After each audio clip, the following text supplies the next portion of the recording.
Nakakabilib naman itong mga umaalis, nag-OFW, babae. Ang lakas ng loob nila. Kababae nilang tao, ang tatapang nila.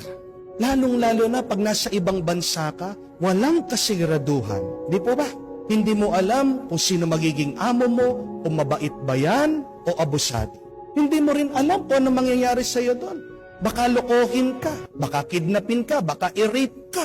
At palagi kong pinagmumunihan yon, iniisip ko, sabi ko, saan kaya humuhugot ng lakas ng loob at tapang ang mga babaeng ito, ang mga OFW na ito? Bakit kaya nilang makipagsapalaran, humarap sa pagsubok sa ibang bansa, malayo sa kanilang mga pamilya?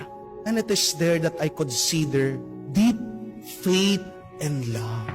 Ayun yung nagiging susi para mahawi, maisantabi at mawala yung